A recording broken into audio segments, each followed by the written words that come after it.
The spotlight burned warm against Dean Martin's face. It always did. He stood center stage at the Sands Hotel in Las Vegas.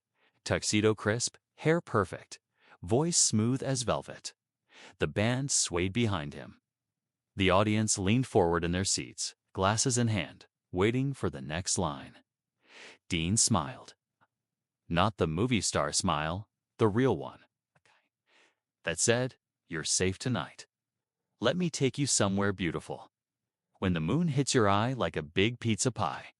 Laughter filled the room, but something felt off. Not in the crowd, not in the music. Inside him, Dean Martin had learned to trust that feeling. After decades in Hollywood, fame, betrayal, success, loss, you developed instincts sharper than any spotlight. And tonight, something wasn't right. A strange energy in the room. The Sands was packed. Celebrities, tourists, casino high rollers, dreamers chasing luck. But Dean noticed them immediately. Two men, dark suits, no smiles, no drinks. They stood near the back, not clapping, not laughing, watching. Dean held his note longer than usual, scanning the room with easy charm. The audience didn't notice. They never did. To them, he was just Dean Martinkle, relaxed, unbothered. But inside, his heart shifted because he'd seen men like that before. Not fans, not critics, not friends. The music keeps going, but the mood changes. The song ended to thunderous applause. Dean tipped his head, soaking it in. The band moved into the next number. He told a jokey's, playful, the kind that made people forget their problems for a while. But the two men didn't move. They waited. Dean took a breath and leaned into the microphone again. "You folks are too kind. Really, I should bring you with me everywhere." More laughter. Then movement. One of the men nodded to the other. They began walking toward the stage, slow, purposeful, unapologetic. The crowd thought it was part of the show. Dean didn't. When the music stopped, the band was halfway through the intro of the next song when the taller man raised a hand. "Mr. Martin." His voice cut through the music like a knife through silk. The band stopped. The room went silent. Dean froze. The spotlight stayed on him. The man pulled out a badge. "I'm with the Federal Bureau of Investigation." Gasps rippled through the crowd. Cameras flashed. Whispers started. Confusion spread. Dean blinked once. Then he smiled. Not because he was calm, but because he refused to let fear own him in front of his audience. "Fellas, if this is about my singing, I promise I'm trying my best." Nervous laughter followed, but the agent didn't smile. "Mr. Martin," he said, "we need to speak with you now." The crowd holds its breath. You could feel the room tighten. This wasn't a joke. This wasn't a skit. This was real. Dean took a slow step forward. After the show, he said gently. The agent shook his head. "No, sir. It's urgent." The crowd went dead quiet. Dean looked out at them, hundreds of faces. People who came for music, not fear. For escape, not tension. He turned back to the microphone. "Ladies and gentlemen, looks like I've been invited to an after-party I didn't plan." A few nervous chuckles. Then he did something no one expected. He stepped off the stage and walked toward the agents. Backstage, the real story begins behind the curtain. The noise of the casino faded. The agents spoke low. "Mr. Martin, this isn't about you committing a crime." Dean stopped walking. A tin slowly turned. "It isn't." The agent hesitated. Then said, "Someone close to you is in serious danger." Dean felt his stomach drop. "Who?" The agent met his eyes. "Your son." Dean's world shifts for a man who had performed in front of millions. Nothing prepared him for those two words. Your son. Dean's breath caught in his throat.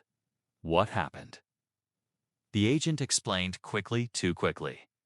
Something about a threat, connection, a name Dean hadn't heard in years. A man from his past who'd resurfaced. Someone who blamed Dean for ruining his life. Someone who wanted revenge. Not on Dean, on his family. The show was over. But the real test had just begun. Dean leaned against the wall. Not because he was weak, but because he was human. All the fame, all the applause, all the money. None of it mattered now. Only one thing did. Protecting his son. The agent placed a hand on Dean's shoulder. "We need your help, Mr. Martin, and we need it tonight." Dean closed his eyes for a moment, then opened them with fire in his gaze. "Tell me what you need." The hallway behind the stage smelled like old velvet and cigarette smoke. Dean Martin walked slowly between two FBI agents, his hands steady, his mind racing. Just minutes earlier, he had been singing to a room full of laughing strangers. Now, the only sound was the echo of his shoes on concrete. One of the agents opened a door and motioned him inside. The room was small. A table, 3 chairs. A single light hanging low from the ceiling. "Please sit, Mr. Martin," the agent said. Dean sat down. His tuxedo suddenly felt too tight. "Tell me about my son," he said. "Don't soften it." The younger agent slid a thin folder across the table. Inside were photos, surveillance shots, a street corner, a car parked too long in the same place, a man standing in shadow. "This man is named Victor Hale," the agent said. "He used to work in the entertainment business. Promoter, manager. You knew him once." Dean stared at the picture. The face was older, harder, but he recognized the eyes. "I fired him," Dean said quietly. "Yes," the agent replied, "and he never recovered from it. He blamed you for losing his career, his family, his identity." Dean leaned back, the weight of memory pressing down on him. That was 20 years ago. "Some people never let go," the agent said. The older agent stepped forward. 2 weeks ago, Hale was released from federal prison. Fraud, blackmail, intimidation. Since then, he's been watching your family. Dean's jaw tightened. "Why didn't you come sooner?" "Because until tonight, we didn't know he was this close," the agent said. "Your son is in this city, and Hale knows it." Dean closed his eyes. Images flashed through his mind. His boy as a child, running across a lawn. The first time he taught him to throw a baseball. The last time he'd hugged him before leaving for tour. Fame had given Dean everything, but it had also taken him away from the people who mattered most. "Where is he now?" Dean asked. "Hotel on the Strip, under surveillance," the agent said. "But Hallie is careful. He doesn't move directly. He waits. He studies." Dean stood up slowly. "Then we don't wait." The agents exchanged a look. "You're not law enforcement, Mr. Martin," the younger one said. "You can't confront him." Dean met his eyes. "I'm a father." Silence filled the room. The older agent nodded. "We're going to protect your son. But Hale is obsessed with you. He wants to be seen. He wants you to know he's still here." Dean understood that kind of mind. He had met it in dark dressing rooms and back alley meetings in the early days of his career. "So he's using my son to reach me." "Yes," the agent said. Dean took a breath, slow, controlled. "Then use me to reach him." They paused. "What do you mean?" the younger agent asked. Dean straightened his jacket. "I'll finish the show." Both agents reacted at once. "No," the older one said. "It's too risky." Dean shook his head. "He's watching. If I disappear now, he'll know something's wrong. But if I go back out there and act like nothing happened, he'll get curious. He'll want to see me." "Talk to me. Control the moment." The agents were silent. Dean continued, his voice calm but firm. "You want to catch a man who lives in the shadows, and give him light." After a long moment, the older agent nodded. "All right, you go back on stage, but we stay close. And if anything goes wrong, we pull you out." Dean picked up the microphone again backstage. The music began. As he stepped back into the spotlight, the crowd erupted in applause. They had no idea that the man they were cheering for wasn't just a singer anymore. He was a father standing between danger and his child. And somewhere in the darkness beyond the lights, a ghost from his past was watching. Dean Martin walked back into the spotlight like nothing had happened. The band picked up the rhythm, the crowd relaxed, and laughter returned to the room. To everyone watching, he was the same smooth performer they had always loved. But inside, every note carried weight. Every word felt measured. He sang, he joked, smiled, and all the while he searched the shadows. Near the back of the room, just past the last row of tables, he saw him. Victor Hale. Older, thinner, but unmistakable. Hale stood with his arms crossed, eyes locked on the stage. He wasn't clapping, he wasn't drinking. He was waiting. Dean held the note at the end of the song longer than usual. The applause thundered. He stepped back from the microphone and let the crowd have their moment. Then he did something unscripted. He pointed toward the back of the room. "Hey," he said with a smile. "My friend back there, you look like you've got something on your mind." The crowd laughed and turned. Hale didn't move. Dean kept his tone light. "Come on, don't be shy." Slowly, Hale stepped forward. The room buzzed with curiosity. People thought it was part of the act, but Dean's eyes never left him. When Hale reached the front, Dean leaned down from the stage. "Long time, Victor." Hale smiled thinly. "You remember me." "I remember everything," Dean said. The band fell quiet. The room leaned in. Hale looked around at the audience. "Still playing the hero, I see." Dean kept his voice calm. "Still blaming everyone but yourself." A murmur ran through the crowd. They didn't understand the words, but they felt the tension. Hale leaned closer. "You took everything from me." Dean shook his head slowly. "You lost it yourself." The words hit like a match near gasoline. Hale's jaw tightened. "Your son's in town." Dean felt the room tilt, but his face didn't change. "So am I," Dean replied. Hale smiled. "That's the problem." Dean straightened and spoke into the microphone. "Ladies and gentlemen, sometimes the real show happens when the music stops." The room went silent.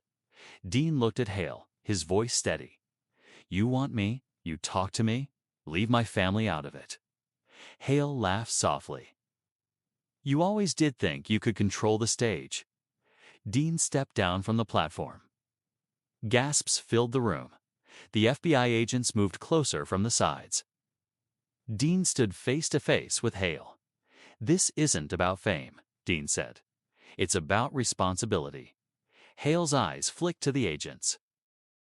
He knew. "You think they'll protect him forever?" Hale asked. Dean's voice dropped. "They won't have to, because you're done running." Hale hesitated. For the first time, doubt crossed his face. The lights, the crowd, the agents. Too many eyes. Too much truth. Hale took a step back, then another. And just as he turned to leave, hands grabbed his arms. "Victor Hale," the agent said, "you're under arrest for making credible threats and stalking." The room erupted in noise. Dean stood still as Hale was pulled away, shouting, fighting, breaking apart in front of everyone he had once wanted to impress. The band didn't play. No one laughed. Dean went back to the microphone.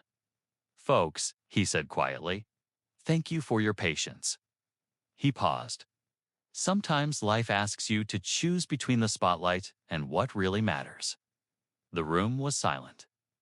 Dean looked out into the crowd, his voice firm. "Tonight, I chose my family." He stepped away from the mic and walked off the stage. The noise from the showroom faded behind Dean Martin as he walked down the quiet hallway of the hotel. The bright lights, the applause, the tension, all of it felt far away now. What remained was a single thought beating in his chest: his son. An FBI agent walked beside him. "We're taking you to him now. Dean nodded. He didn't speak. He didn't trust his voice yet. They reached the elevator. The doors slid shut. The ride felt longer than any encore he had ever performed. When the doors opened, the agent led him down another hallway. A door stood at the end, guarded by two men in suits. One of them knocked gently. A moment passed. Then the door opened. His son stood there, confused, tired, but alive. For a second, Dean forgot every line he had ever sung. He just stared. Then he stepped forward and pulled his son into a tight embrace. "I'm here," Dean said softly. "You're safe now." His son's voice shook. They said something was happening. I didn't understand. Dean held him tighter. "You don't need to." They went inside the room. The curtains were drawn. A small lamp lit the space with warm light. The FBI agents stood by the door, giving them privacy without leaving. Dean sat on the edge of the bed. His son sat across from him. "I should have been around more," Dean said. "I let the world take me away from you." His son looked down. "I always knew you loved me." Dean swallowed. Love isn't just something you feel, something you show. There was a long silence. Then his son nodded. That night, they talked. Not about fame, not about music, about life, about mistakes, about second chances. Outside, the city kept moving. Inside that room, time slowed. By morning, the story had spread. Headlines, photos, rumors. Dean Martin walks off stage during FBI arrest. People argued about it. Some said it was dramatic. Some said it was staged. But the truth was simple. A man had chosen his family over his image. Weeks later, Dean canceled a portion of his tour. He didn't explain much. He didn't need to. Instead, he spent time at home. Quiet mornings, long dinners, real conversations. For the first time in years, he wasn't Dean Martin the legend. He was just a father. One afternoon, his son found him sitting on the porch, guitar in his lap. "Are you going back on stage?" his son asked. Dean smiled. "Yes," he said, "but differently." "How?" Dean looked out at the sky. "I'll still sing. I'll still make people feel something. But I won't disappear anymore. Not from the people who need me." His son sat beside him. They stayed there a long time. Years later, when people talked about that night in Las Vegas, they remembered the drama, the agents, the arrest. But Dean Martin remembered something else. The moment he walked off the stage and finally walked into the life he had been missing.